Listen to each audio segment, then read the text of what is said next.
Welcome to Give It a Nudge. Today we are meeting with Ian Yip. Now I have known Ian a couple of years. He actually came into my world through our other business, Balance the Grind, where we talked about his daily life and how he lived it. But today we're here to talk about his business. So Ian, welcome to the show. Thank you for I having actually me. think we tried to get you on last year. Possibly. But you were travelling. I might have been in town. I'm away from Australia a fair bit. Yeah, and I think it was just a weird year last year. This is a much better year to be on. Much better. It is. I agree. So why don't you introduce, I always like to let people introduce themselves because I have been known to get it wrong and then that's awful, we have to edit it out. So Yeah. I will let you introduce yourself and your business. So tell us all what you do. So Ian Yip, founder and CEO of Virtro. We are a cyber security SaaS startup. Founder right here in Sydney, Australia, but obviously the problem we solve for is very global. So we have things that we do that are not just in Australia, hence all the travel.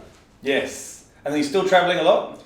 I was in New York last week in 0-degree temperatures, and I'll be in San Francisco next week. So that's kind of the norm. People always ask, where do you actually live? Like, did you move to the US?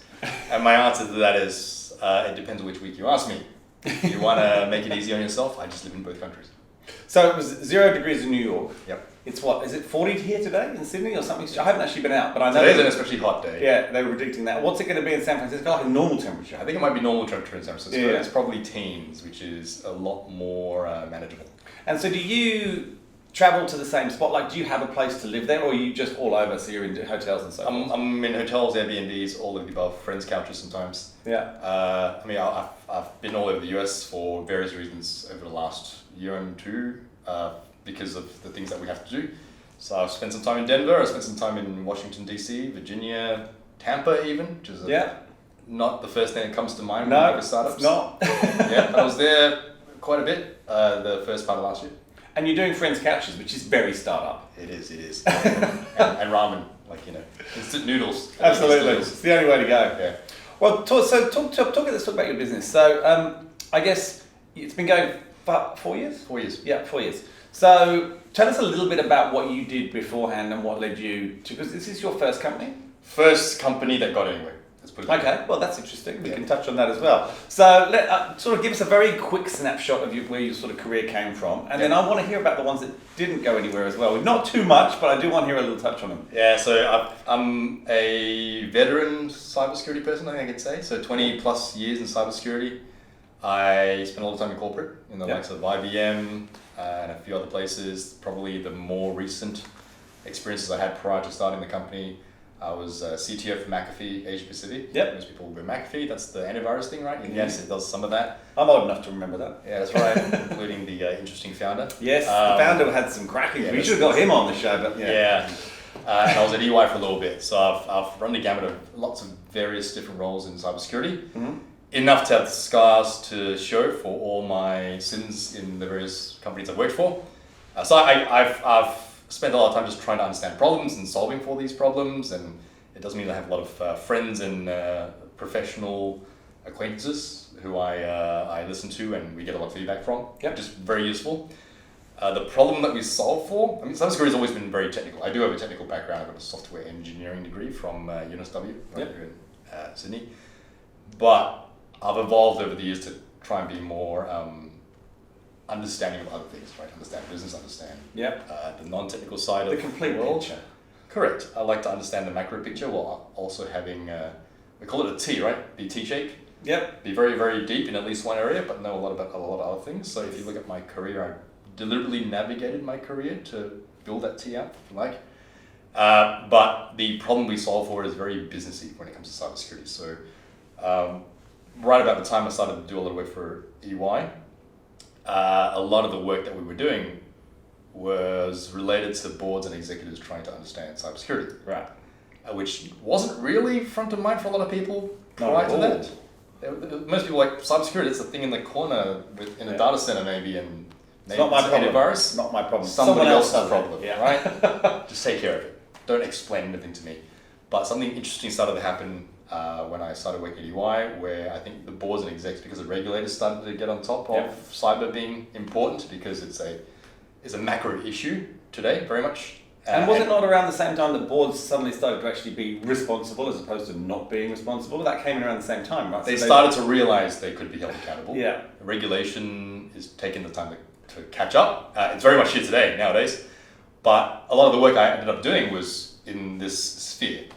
And a lot of it was manual, as consultants do. You deliver documents and papers and you stand up and talk and do all sorts of things. But technology, there was a gap technology-wise, which I didn't really dig into until I went to McAfee. It was a very technology-oriented company, and I also understood that a lot of the technology-focused software vendors really were hyper-focused on the security aspect and the technology aspect, but didn't really get business or risk, because it's not really the world they came from, because they came from technology. Yes. So I have this interesting experience of understanding the business side and having to solve for it, but also be very, very deep technical. And the intersection of the two was, I guess, my unique insight into where I saw an opportunity to use technology to solve for the problem that is very much front of mind nowadays. Oh my gosh, yes. And look, I've watched that, as a recruiter, I watched that transition of the IT department being in the basement, which is where we used to go to meet them, to hire for them, to them moving all the way up to the top level. And now everything is so integrated within the business, obviously. And it's been interesting watching the transition of what a typical technology person looks like over that time. And I've seen obviously lots of them. But yeah, it's very, very intertwined now. And yeah, more so even, it's probably more front of mind than most things, I would say. I mean, incidents that are front page news almost every day certainly, I guess, help or don't help, depending on your perspective. Certainly helps people in cybersecurity spaces. We're trying to solve the problem. But also makes our job harder. But it also means when you're trying to explain it to your slightly older relatives, nowadays I think they get it much more quickly than before. They used to go, well, what exactly do you do? What is this security thing? I think that it's changed in that it's impacted so many people as well. Like, you've had these big breaches that have actually had an impact on the end customer. Whereas before, if there was a leak, it hadn't really changed anyone's life in a positive or negative way. Always negative, actually. But now it has. I think people have just self-educated, and I think we've touched on AI and how that's going to change the whole world. And of course, you've also got this other problem, which we see a lot, and you would also see, is that there's a huge shortage of people in this industry, and it's probably one of the biggest industries right now. It is. The shortage is, I think, similarly in a lot of parts of tech, the shortage is in sort of the middle experience tier, where you need a little bit of experience to be useful, dangerous, and somewhat dangerous. Obviously, because of how relevant and impactful cybersecurity is, there's a lot of people trying to get in there. So there's a lot of people trying to get into entry-level roles. Yeah. But I think what doesn't dawn upon them initially, because all they hear is a narrative, like there's a skill shortage, there's a talent shortage in cybersecurity. I've got to get in, surely there's a job for me. But then they find that it becomes very, very difficult at the entry level with no experience to get in, because there just aren't enough jobs at entry level, but there's way too many jobs available for the people at 3 to 5 years to 10 years experience. And that's all technology, I think. Yeah, pretty much. So I think that's starting to seed across all various bits and pieces of the business world, because what business today isn't technology?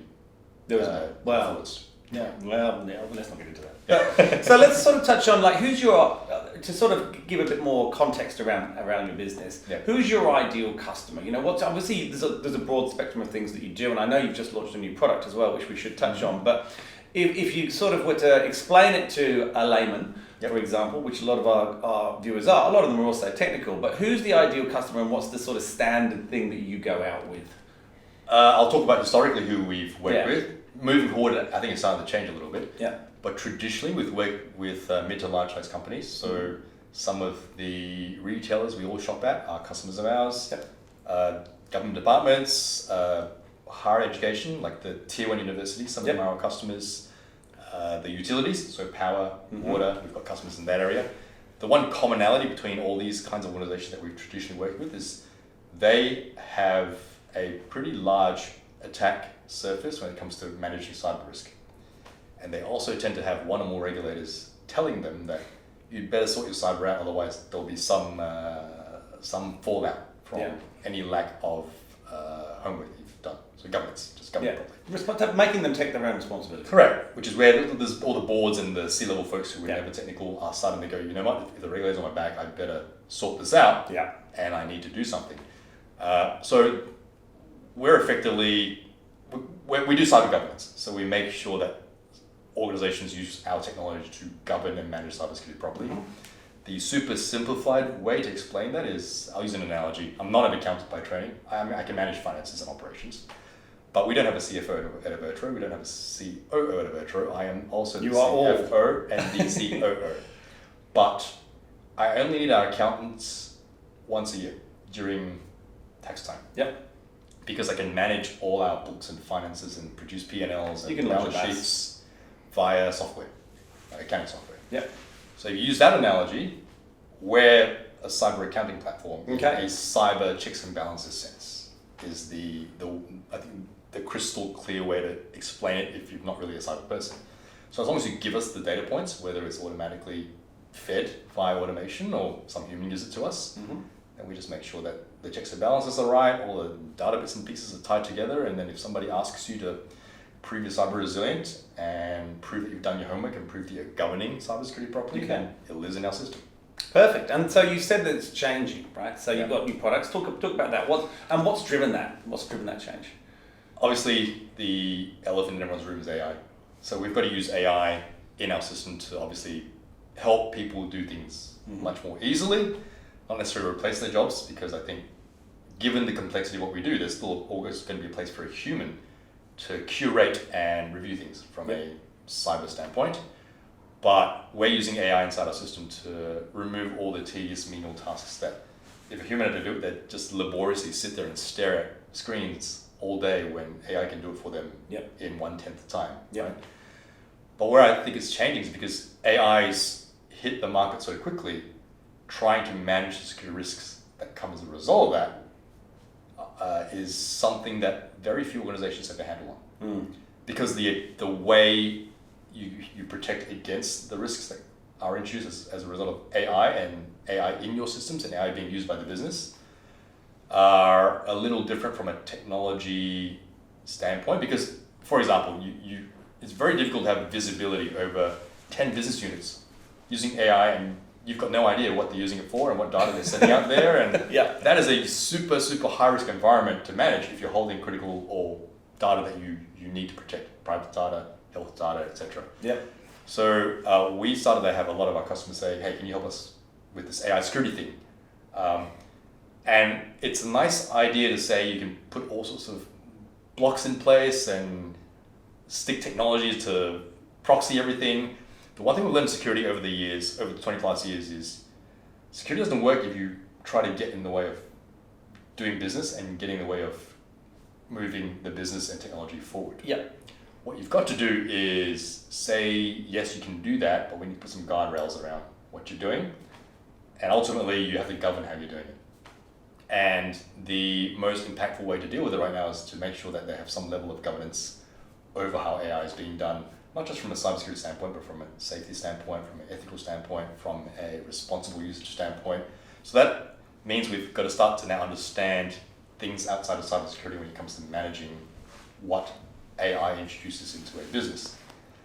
That also means we have to think about use cases for smaller companies and also companies that we maybe traditionally haven't worked with, because regulation's no longer the driver. We actually have a real risk from a business standpoint beyond cyber that we don't need to wait for a regulator to tell me. I know it's a risk and I have to deal with it. So it's kind of like taking your business, it's introducing a new employee that can do whatever they want, which is the AI, right? Mm-hmm. And you've got to put something around it to stop it going off and doing something that could really expose you. Is that kind of the most... More or less. And there's always humans in there, right? So Hope so. yeah. and you've got to put some checks and balances and processes at the very least to go, okay, I know that you're going to do A, B, C, D, E, F, G. I may not have 100% visibility, but security and governance and all these other things, it's ultimately, and business in general, it's about managing risk. Yeah. So the goal really is to reduce that risk that they're exposed to from an AI usage standpoint to a tolerable level for the business. And that's really all boards and execs are trying to do. Yes. Yeah. So tell me, when you're in an industry like yours, right, and you are, 4 years in, and you would have raised some funds, but ultimately you're a long way from a large, big tech business. And you're working in an industry that is moving so quickly Yeah.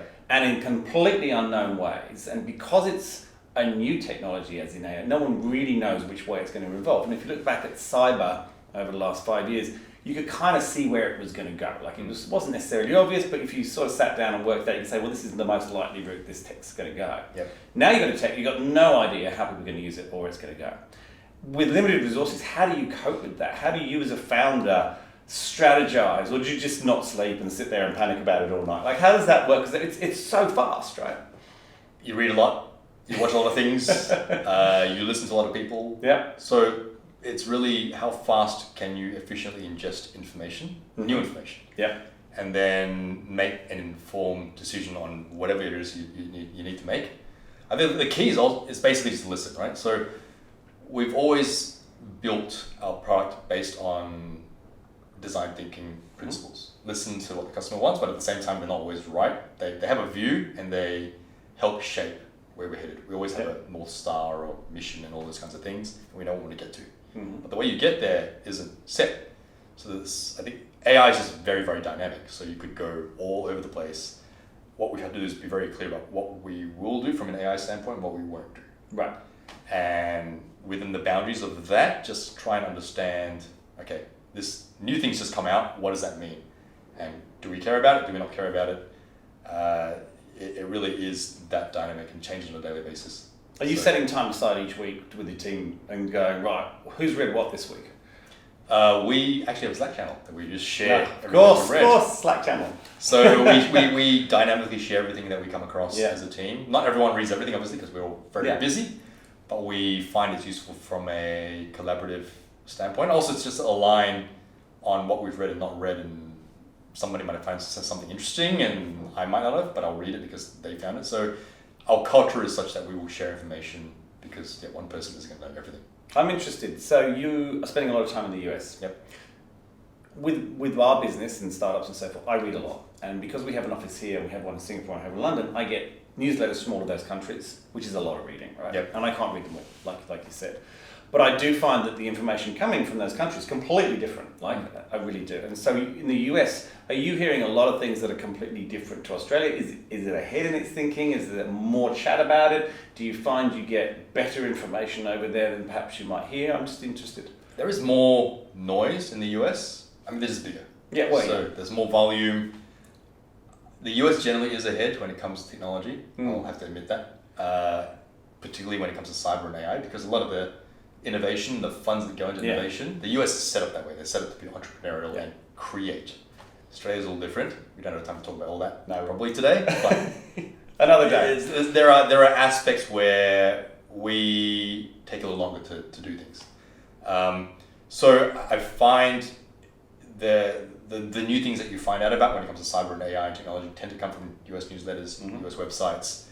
We will sometimes take that and localize it. Not we, as in the Australian industry will take that and localize a little bit. Yeah. Every now and then something new will come out of Australia, but it does mean that if anything new comes out of Australia, it's easier to find because probably every tier 1 publication is going to jump on it. Yes, that's true. Whereas it's harder to find that needle in the haystack in terms of good information if you're reading 50 US newsletters.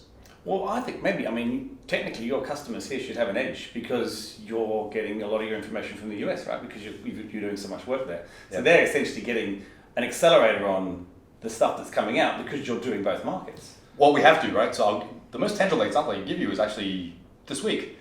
The Standards Institute for America, NIST, is the arbiter of a cybersecurity standard for basically managing and articulating and visualizing cybersecurity maturity and resilience. It's called the Cybersecurity Framework, funnily enough. So brilliant name, brilliant. Yeah, Genius. exactly. Very creative. Cyber people are not known for being. No, it's not their thing. But the industry, it's not really industry, but it's almost industry standard. A lot of global organizations will adopt the American standards because supposedly they're ahead of us, right? Like I just said. So a lot of our customers use this CSF as a way to model and measure security. Yep. The newest version of it, and it's typically 5 years between releases. So the newest version came out literally 2 days ago. We supported that within our platform within 12 hours. That's pretty quick. So I would argue we're world first to be able to support that standard inside a software platform because we have to. We heard that here first, everyone. Yeah. So because we were monitoring, there were drafts out. We made sure we supported the drafts. We made sure that we understood everything. We created materials, not necessarily to promote anything. It was more to help the industry because I'm a practitioner at heart. Yeah. So one of the key questions I had was, okay, what's changed between the two? And unfortunately, NIST isn't the best at telling you what changed in a tangible, pragmatic way. Right. So you got to figure that out yourself. So I put on my practitioner's hat, and I think that's what our customers appreciate about us, is that we're ultimately security people trying to solve the same problems for them. So they can look to us to be ahead of the game. That is actually one of the pains we take away from them, the constant changing standards. There's endless standards, by the way, that they all have to keep up with. And one of our value propositions is that we take the pain away from you. So just, we've got you. Like if a new one comes out, we'll support it within 2 weeks, generally is our SLA that we tell them. But this one was important enough for us to get it done within 12 hours because, and then we had our first customer within 24 hours because when they heard that we supported, they went, can we have it? Yeah. So a certain bank in this country. Should remain nameless, one of four, I'm sure. No, it was one of the other ones. Oh. Now has it in their environment, in our system, because they just wanted to get ahead of the game. That's cool. That's cool. So for you, I guess this is an interesting question. Like often when we have founders on, you say to them, what's next? What are you doing next? And they kind of go, right, we're doing this, right, we're doing this. To some degree, you don't even know because you don't know what's coming next, right? Particularly right at this moment in life. But I'm going to ask you anyway, what's next? Well, we have to be agile. I think what we need to do is make sure we're pointed in a direction of sorts. Otherwise, we'll be spraying and praying, and then you'll run out of runaway and money. And that's not good. Right? So you do have to have a direction and what you're trying to achieve for. I think our mission has always been to normalize and articulate cyber and technology in ways that are understandable and that business leaders can make data-driven decisions on. Now we've just happened to pick cybersecurity as the starting point. Yep. And I think AI was something, we're always listening to the market. So we're applying that mission to now AI because it's natural for our platform to just adopt AI. We've built it in a way that it's extensible. We actually often have people ask us, can we use your platform for non-cyber things? Theoretically you can, but a lot of the value that we have is obviously in the way we've configured and preloaded our system with all the logic. So to support something non-cyber, we just have to change the logic, which, by the way, doesn't involve engineering. It involves our team of security people and our very smart analysts to analyze whatever that topic is and then just mold configuration files into the system. So actually how we're doing AI, we're just looking at AI and going, well, it's a similar problem. There's a bunch of standards and guidelines for how you do AI responsibly, ethically, safely. If we can translate that, then we can load it in the system and it works. At the same time, we also have to understand there's certain technology aspects that might be different. Yep. So that's how we have to change certain plugs into various bits of technology, and that's why the build for engineering is going. But to answer your original question, we don't know until we see what's coming, and we just have to react fast, like releasing support for a standard before anyone else in the world does. Absolutely. Yeah. And so we've touched on this problem, which is people. Yep. So you're going into a world you don't know. Yep. Obviously, otherwise than partnering with Nudge is an ingenious agency. Of course. How do you cope with that? I mean, that sort of constant need for skills which aren't there for problems that haven't existed yet. Do you have any ideas or plans on that? I don't know how your team's spread actually. Are you spread fairly globally, or We're still predominantly in Australia. Yeah. We do have people outside of Australia, obviously in the US and in Singapore, actually. Yep. Yeah. Cool. And so, if someone was thinking about coming to work for you and they're watching this and they're going, I want to work for this company, I love this guy Ian, he's just smashing. Why would someone want to come and work with you guys? What, in your own words? We've always been very proud of our culture. So I think one recent example I can give you is we have a kickoff every year with our team. Yep. It was in Sydney this year. Yeah, like a launch for the year kind of Yeah, thing. it's like this is what we'll do. Review, here are some things that you can learn that we can teach you, because you've got to get educational as well. And then here's looking forward. This is what we're focused on this year, so we're all aligned. And now, in those kinds of things, you're spending a lot of time with the same people. And if you're going to spend that much time with people, it can get a little bit taxing if you don't like the people that you're working with. Or That's the culture the is understatement of the year, Correct. but yes. But I was cognizant of the fact because we're not necessarily, everyone's not their best friends, right? Like we work together and we You don't have to be best of friends. correct. You just need to be able to work together and be productive. Yeah. One thing I specifically said to everyone is during breaks, you don't have to hang together. Maybe it's a good idea to go separate Yeah. groups and Go sit do in a your own corner each. thing and get some time away from each other so that when you're back, we can really be focused and you're feeling good about being around the people that you're with. They didn't do that. They decided to hang with each other during the breaks. Like a LAN party broke out and they sat there and started playing online games with each other. I didn't make them do that. I wasn't playing because It's good that you didn't make them do that because that would have been super weird. But It would have I mean, been. That's good. But that's the kind of culture I think we have. Naturally, I don't really enforce anything. And I think that's where we hire for culture and personality first, Yeah. more so than skills. Skills obviously help, right? If you don't have certain foundational skill sets, then it's very hard to teach somebody to It is. do a cyber job or a technology job. But at the same time, the world's best cyber hacker with the wrong outlook on life and the wrong personality type isn't going to mesh well inside a company like ours. No. So we hire for ability to collaborate and ultimately also the ability to learn because as you've alluded to, we don't really know what's coming up next. So we're always figuring stuff out on the fly. And a lot of times, and if you're of the personality type where you can be given an outcome and a goal, but you figure out all the steps in between, Yep. you work really well in a startup. That is the startup way. I mean, Correct. it has to be, right? Whereas if you need someone to draw boxes for you and go, you color this one blue and this circle over here, it's green, and Yeah. then you got to then draw a rhombus over here, and that one's like purple. Yeah. And that's how we always do things. That's a very structured way to do it, which is fine, but we don't really have You can't the support time to go and do that, No. given how things change. And I think we just make sure that we have people who can be very comfortable without me literally having to draw the shapes for you and tell you what colors they need to be. And how have you found that? Like as a founder, Yeah. obviously you're an engineer at heart, right? But you are now a founder. You run a business. You've got staff. You know how have you found that transition? Because even managing teams in large organizations is very different to being a founder. Yep. As you said, you are the COO, you are the CFO, you are everything. Yeah. How do you find that? How have you found that journey over the last 4 years? Do you think you've learnt a lot? Has it changed you? Do you think? I've learned more in the last 4 years than I have for the career that I had before that. Yeah. Because it forces you to learn. Well, there's no option, right? You don't really have a It's choice. that chucking you in the swimming pool when you can't swim. You've got one option. Yeah. Because you have to turn a lot of what used to be theoretical into practice. From a human standpoint, in a big corporate, you often have other departments to lean on to help do certain things, so you don't have to wear all the hats. Like if somebody's in the team that I'm leading in a corporate, and there are aspects when it comes to personal challenge they might have, or they need to speak to somebody that has to counsel them in some way to help HR. them. It's always HR's job. Yep. I'm not HR.